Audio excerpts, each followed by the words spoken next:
यह कहानी है उस कंपनी लिखे व्यक्ति की जिन्होंने एक इलेक्ट्रॉनिक कंपनी में काम किया करते थे और काम के दौरान खाली समय में उन्होंने अपने आइडिया से एक सर्किट बनाया और उस सर्किट को अपने मालिक को दिखाते हुए कहा कि यह सर्किट पुराने सर्किट से काफी अच्छी है, आप इन्हें बनाकर मार्केट में दे सकते हैं। उनके मालिक ने यह कहकर मना कर दिया कि आप बेकार हो, फालतू में तुम बात किया करते हो, ऐसा काम मत किया करो।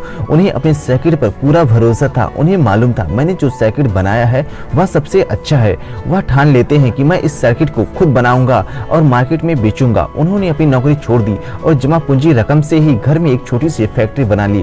खुद ही बनाकर बेचने लगे। जगह जगह जाकर थक गए, लेकिन उन्हें कुछ अच्छा ऑर्डर नहीं मिला। छोटे छोटे ऑर्डर ही मिलते थे जिसमें उन्हें अपना खर्चा निकालना कठिन हो गया था। यहाँ तक कि उन्हें घर चलाने के लिए उन्होंने अपना घर का सारा सामान गिरवी रखना पड़ा। उनके दोस्त रिश्तेदार पागल कहने लगे थे और हंसने लगे थे, यह कहकर कि इतनी अच्छी नौकरी छोड़कर बेकार के कामों में पड़ गया। लेकिन फिर भी वह अपनी हिम्मत नहीं हारते हैं, वह अपने काम को जारी रखते हैं। एक दिन उन्हें अचानक 1000 पीस का सबसे बड़ा ऑर्डर मिल जाता है। उसके बाद उनकी लाइफ ही बदल गई। फिर उन्होंने अपनी पूरी लाइफ में पीछे मुड़कर कभी नहीं देखा। आज उनकी कंपनी को सारी दुनिया पैनासोनिक के नाम से जानती है। यदि आपके पास कोई आइडिया है या कोई बड़ा सपना है तो याद रखिए मुश्किलें भी बड़ी आएंगी और रास्ते में मुश्किलें जितनी बड़ी होंगी उतनी ही बड़ी कामयाबी भी आपके साथ आएगी। एक और छोटी सी कहानी बताऊंगा जिन्होंने ऐसे ही आज से 25 साल पहले सबसे बड़ा सपना देखा था। उस समय वे एक कंपनी के वाइस प्रेसिडेंट थे जिनकी इतनी अच्छी नौकरी थी, लेकिन उन्होंने अपनी नौकरी इसलिए छोड़ दी क्योंकि उन्हें इंटरनेट पे अपनी किताब बेचनी थी। उन्होंने अपनी सारी जमा पूंजी और अपने पिता से उधार पैसा लेकर अपने घर में एक छोटी सी गैराज में ही काम की शुरुआत कर दी। यह काम देखकर उनके आसपास के दोस्त रिश्तेदार उन पर हंसने लगे और पागल कहने लगे, इसलिए कि इतनी अच्छी नौकरी छोड़कर वह बेकार के काम कर रहा है। उन्हें मालूम था कि आने वाला 2-3 साल कुछ प्रॉफिट नहीं होगा। उन्हें यह भी पता था कि 70% चांस है कि कंपनी दिवालिया हो जाएगी, लेकिन इतनी सारी कठिनाइयों के बाद वह अपनी हिम्मत नहीं हारे।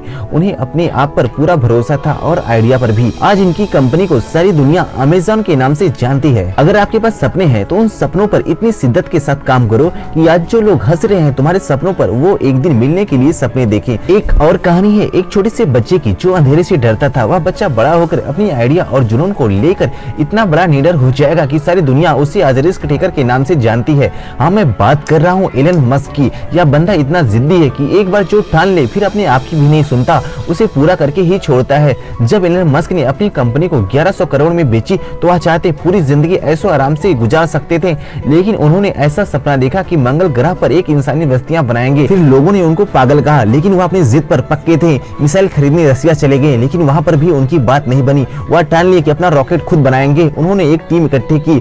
शुरुआत में 3 मिसाइल फेल हो गए, फिर उन्होंने बची हुई घर गिरवी पर रखकर एक बार सब कुछ दांव पर लगाकर काम किया। इस बार वो कामयाब हो गए और दुनिया की पहली रियूजेबल रॉकेट बनाने वाली पहली कंपनी बन गई। उसके बाद नासा ने फंडिंग दी। आज बहुत सारी कंपनियों के मालिक हैं। दोस्तों, कामयाबी की आइडिया सबके पास है, लेकिन उस आइडिया को अपनी रियल लाइफ में बदलने के लिए पागलपन लाखों में से किसी एक के पास ही भीड़ से अलग चलने का हौसला होता है। इस दुनिया को देखने के लिए नजर अलग रखता है। क्या आपके पास कोई आइडिया है या कोई बड़ा सपना जिसके लिए आप पागलपन की हदें पार कर सकते हैं? यदि है तो कमेंट बॉक्स में जरूर बताएं। दोस्तों, जिंदगी के इस दौर में बहुत मुश्किलें आएंगी। उन मुश्किलों को हराकर जो खुद को प्रूव करता है वही व्यक्ति आगे चलकर अपने सारे सपने को हकीकत में बदलता है। यदि आपका कोई सपना है जिसे अपनी जिंदगी में सच करना चाहते हैं और दुनिया के सामने एक एग्जाम्पल सेट करना चाहते हैं तो कहने दीजिए दुनिया को जो कह रही है। बस अपने काम को ईमानदारी और पूरी लगन से करते रहिए। यकीन मानो दोस्त, एक न एक दिन दुनिया आपको सलाम करेगी। और अंत में कामयाबी के लिए 3 नियम हमेशा याद रखें। करो खुद से वादा, मेहनत से ज्यादा और हो मजबूत इरादा, तो आप कामयाबी तक जरूर पहुंचेंगे। अगर आपको इसी तरह वीडियो देखना है तो आप हमारे चैनल को सब्सक्राइब कीजिए। हम मिलेंगे किसी दूसरे वीडियो में। तब तक के लिए नमस्कार।